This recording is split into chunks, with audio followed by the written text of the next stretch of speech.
તાપી જિલ્લાના વાલોડના ગોપાલનગર વિસ્તારમાં સરકારી ગૌચરની જમીનમાંથી બેફામ માટી ખનનનું કૌભાંડ પ્રકાશમાં આવતા સમગ્ર પંથકમાં ચકચાર મચી જવા પામી છે। માટી ખનન માફિયાઓ દ્વારા કાયદાના લીરે લીરા ઉડાવીને મૂંગા પશુઓના ઘાસચારા માટેની અનામત જમીનને રાતોરાત ખોતરી નાખવામાં આવી રહી છે। આ સમગ્ર મામલે સોશિયલ મીડિયામાં એક સનસનીખેજ ઓડિયો અને વિડીયો વાયરલ થતા ખળભળાટ મચી ગયો છે। આ કથિત ઓડિયોમાં ગૌચરની જમીનમાંથી માટી ખોદીને કયા સ્થળે ઠાલવવામાં આવી રહી છે તેનો સ્પષ્ટ ઉલ્લેખ છે, જે સાબિત કરે છે કે આ કોઈ છૂટક ચોરી નથી પરંતુ એક સુનિયોજિત નેટવર્ક છે। વાલોડના સરપંચે પણ કબૂલાત કરી છે કે ખનન થયું છે, પરંતુ તેઓ તપાસ કરવા ગયા ત્યારે ગાડીઓ મળી નહોતી, જે તંત્રની ફૂટેલી માહિતી તરફ ઇશારો કરી રહી છે। આ સમગ્ર કૌભાંડ વચ્ચે સૂત્ર પાસેથી મળતી માહિતી અનુસાર વાલોડ તાલુકાના ડુમખલ વિસ્તારમાંથી ભૂસ્તર વિભાગના અધિકારીઓએ માટી ભરેલી એક ટ્રક ઝડપી પાડી કાયદેસરની કાર્યવાહી કરી હોવાનો દાવો કર્યો છે। જો કે ભૂસ્તર વિભાગની આ કાર્યવાહી સામે પણ હવે અનેક ગંભીર સવાલો ઊભા થઈ રહ્યા છે।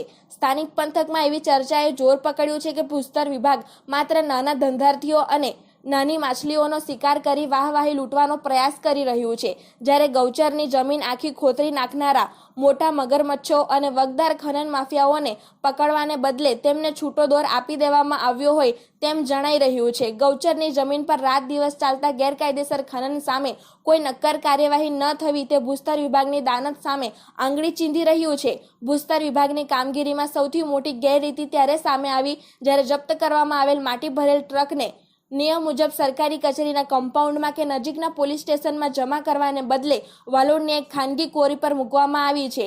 નિયમ મુજબ કોઈપણ જપ્ત કરાયેલ વાહન સુરક્ષિત રીતે સરકારી સ્થળ પર રાખવું અનિવાર્ય છે, જેથી વાહનની સુરક્ષા અને કાયદાકીય પ્રક્રિયા પારદર્શક રીતે જળવાઈ રહે। આ ગાડીને ખાનગી કોરી પર રાખવા પાછળનું રહસ્ય શું છે? શું આ ગાડીની સુરક્ષા અને તેમાં રહેલા મુદ્દામાલ સાથે કોઈ ચેડા થઈ શકે નહીં? આવા પ્રશ્નો વચ્ચે ગાડીની સુરક્ષા સામે અનેક સવાલ ઉદ્ભવી રહ્યા છે। એક તરફ નાના માટીના ધંધાર્થીઓને પકડીને ખાણ ખનીજ વિભાગ પોતાની કામગીરી બતાવી રહ્યું છે, તો બીજી તરફ કરોડોની કિંમતની ગૌચરની માટી ચોરાઈ રહી છે। તેની સામે તંત્ર મૌન સેવીને બેઠું છે। અધિકારીઓના હાથ કેમ ધ્રુજી રહ્યા છે? શું અધિકારીઓ અને ખનન માફિયાઓ વચ્ચે કોઈ અદ્રશ્ય સાંઠગાંઠ ચાલી રહી છે કે કેમ?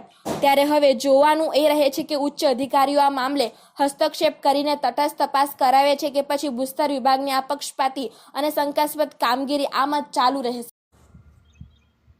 ગોપાલનગર ગર્લ હોસ્ટેલ એની બાજુમાં જે ખનિજ સંબંધી ગૌચરની જગ્યામાંથી લગભગ 30 થી 35 ફૂટ જેટલો ઊંડો ખાડો, એની બાજુમાં આ હોસ્ટેલ, આ જો પાણી આ દિવાલની અંદર ઘૂસે એવી કન્ડિશન, આ હોસ્ટેલની છોકરીઓ અહીંયા ભણવા આવે ને આ પાણી અંદર આવે તો પોરીઓને કેટલી તકલીફ પડે।